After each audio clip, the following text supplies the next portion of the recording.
Do you know that a lot of times people were considered guilty because they were black, and then they had the right to detain your body because you were black and you were automatically guilty, period. And then we had to reinstate laws where, again, you have the right to an attorney and they have to prove by preponderance of the evidence that you are guilty. When someone is locked up, their freedom's taken from them. An amount to get them out is demanded from the family. You have not proven them guilty. What you have done is detained their body as blackmail. And until they either pay off the ransom to the government, your family member cannot be released. Doesn't mean that they are guilty. And a lot of times when a man is locked up in jail specific to a black man, they want out of jail. They do not want to be there. White people want out, but a lot of times they've got family with, again, money, credit, where they can put it on a credit card or they can pawn their house. In the Longren case, there was a bounty set for his body that they could not get him out, right? When Sarah Potter, Kim Fry, the bond was so high, you're not getting out.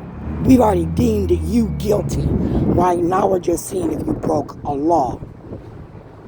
In a case where, again, I, Sharon Martin, want to be an attorney, and I get an officer who brings me a citation, and then this officer wants me to go get a person to be judged by a judge, and then the judge demands the body of the person that comes before them.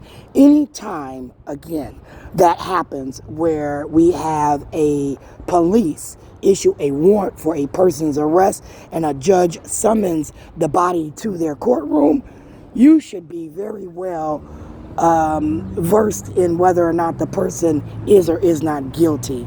Even with the speeding tickets, right? We couldn't say the person who owned the car was guilty because the person could have loaned their car out and that car could have been used by another person. So the owner of the car may not have been speeding, and then therefore we could not say the owner of the car was speeding just because the car was caught by a camera said to be speeding, right? Now, if you could zoom in and see the person in the driver's seat and then have a picture of that person, then you have absolute proof. But under, again, Robbinsdale District Police, I thought they doctored a video.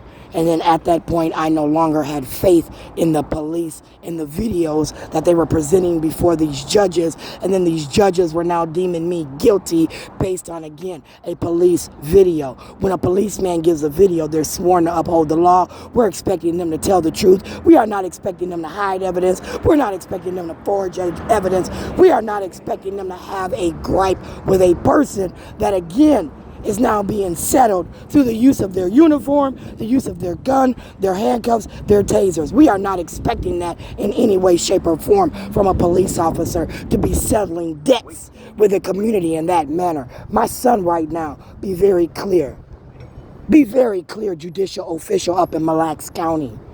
I said that my son should have been released on his own recognizances. He had no criminal record. That he should not have been detained the first time, where again you held him in jail for 30 to 35 days, demanding that that little boy plead guilty, or you weren't letting him out. That for me is blackmail up in Mille Lacs County. I wanted my son's body down here with me. You denied me access to me and my son's living fucking body. Living fucking body. Talking, looking, smelling, sounding like he did before he was locked up under, again, a series of guilt where he pled not guilty, held for 32 days, and then pled guilty to get the fuck out. And now you want to charge him. I'm not in the mood, Tamang. I said Tamang with Obama, Tamang with the Office of Civil Rights, Tamang in his social studies group under Kim Ellison, I felt was violating my rights.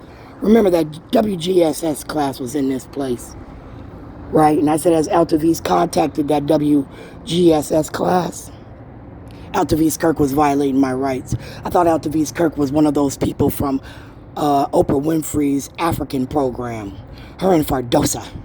And as they were here from Africa, with a student visa, you know, people like Fardosa was now picking on me, denying me access to supports and services as she was my case manager. I thought she stole my student loan. I really did. I thought the bitch got a signature blanket and then accessed my bank account and then stole money from me. That's what I thought. Out of St. Stephen's. Her and Lucas Morton. Then Lucas put me out.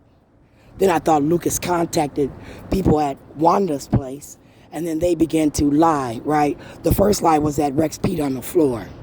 And as they said, Rex peed on the floor and put me out for 10 days. We slept in doorways. We slept on the street. We slept in people's homes that allowed us to, but we weren't allowed to get shelter because they said the dog pissed on the floor. But you can steal from people in that motherfucker. You can literally steal, right? It's okay to steal from people, right? Because you're expecting them to steal, right? But you wouldn't expect a dog to piss on the floor.